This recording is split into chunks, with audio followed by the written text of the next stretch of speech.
پوچھا مولا اگر کوئی آپ کا شیعہ پہلی بات تو گناہ کر سکتا ہے؟ امام نے کہا انسان خطا کار ہے، گناہ کر سکتا ہے۔ کہا مولا اگر گناہ کرے کیا ہم اسے فاسق کہہ سکتے ہیں؟ فرمایا نہیں، اس کے عمل کو فاسق کہو، اس کو فاسق نہ کہنا۔ فاسق العمل ہے پر طیب الروح ہے، ہمارا چاہنے والا عمل کا تو فاسق ہو سکتا ہے لیکن اس کی روح کیا ہے؟ پاک ہے۔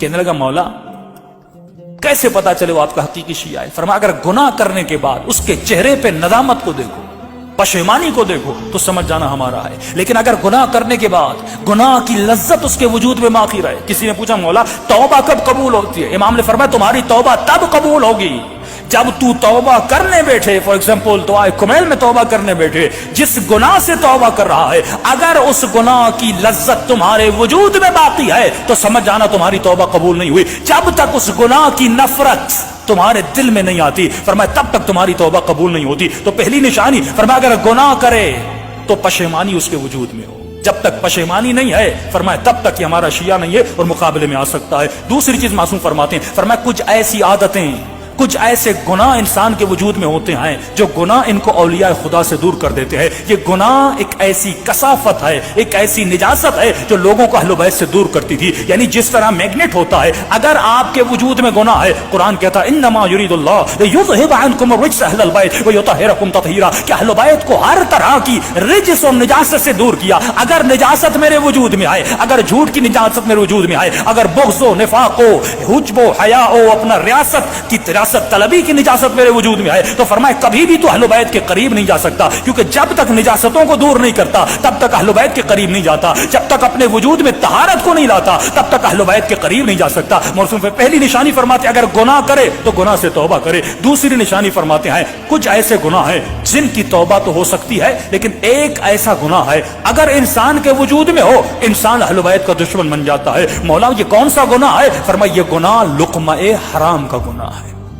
اگر حرام کا لقمہ کسی کے پیٹ میں جائے فرمایا اس گناہ کی نجاست اتنی بڑی ہے کیونکہ اللہ نے کچھ گناہوں کو چھپا کے رکھا ہے، اگر وہ گناہ کسی کے وجود میں آ جائے تو فرمایا اس کی توبہ قبول نہیں ہوتی، اس کی عبادت قبول نہیں ہوتی۔ 40 دن نماز شب پڑھے لیکن اس کی نماز شب قبول نہیں ہوتی کیونکہ اس کے وجود میں لقمہ حرام ہے، حرام کے لقمے سے بڑے۔ ایک ایران کا بہت بڑا مجتہد تھا، کسی بہت بڑے شیعہ سے ملنے گیا، یہ شیعہ ان سے ملے، ان کے سامنے سفرہ لگایا، انہوں نے کھانا کھایا، کھانا کھانے کے بعد انہوں نے قبلہ کے سامنے ایک فائل لائی کہ قبلہ بہت سارے مکان ہیں اوقاف کے جو لوگ زمینوں کو وقف کرتے ہیں، ایک زمین ہے اگر آپ سائن کر دیں اس پہ بڑا اختلاف ہے، یہ ون سائیڈڈ ہو جائے گی، ہمارے ہاتھوں میں آ جائے گی۔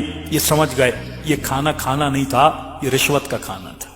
کھانا اس لیے کھلایا تھا تاکہ فارسی میں کہتے ہیں تھوڑی بہت چربی بڑھائی جائے تاکہ مولانا سائن کر دیں۔ ہاں تو انہوں نے فوراً غصے میں اٹھ کے کھڑے ہو گئے کہ تم میں خوف خدا نہیں ہے، میں نے اتنے سال اپنے پیٹ کو حرام کے لقمے سے بچایا، آج تم نے رشوت کا مال میرے پیٹ میں ڈال دیا۔ پہلے علماء سود کا نام سنتے تھے، پہلے ربا کا نام سنتے تھے تو مومن کے پاؤں کھڑے ہو جاتے تھے، رونگٹے کھڑے ہو جاتے تھے، لیکن آج کتنی آسانی سے لوگ سود کھا رہے ہیں، آج کتنی آسانی سے لوگ حرام کھا رہے ہیں اور ذرہ برابر پرواہ نہیں ہے۔ کیوں؟ کیونکہ ملئت بطونکم من الحرام، جب شکم میں لقمہ حرام چلا جاتا ہے معصوم فرماتا اس کے اوپر کسی چیز کا اثر نہیں ہوتا، فوراً یہ مجتہد وقت اس جگہ سے نکلے۔ ان کے شاگرد کہتے ہیں یہ حوض کے کنارے گئے، اپنی انگلیوں کو اپنے منہ میں اتنا مارا کہ ان کا پورا پیٹ خالی ہو گیا، منہ سے آنسو بہ رہے تھے اور کہہ رہے تھے پروردگارا کبھی مجھے اپنی عبادت کی لذت سے محروم نہ کرنا، یہ لقمہ حرام میں نے اپنی مرضی سے نہیں کھایا، اس ملعون نے مجھے لقمہ حرام کھلایا تھا۔ یعنی اتنی پرواہ تھی لقمہ حرام کی۔ معصوم فرماتے اس لقمے سے بچنا جس کا مال پاک نہیں ہے،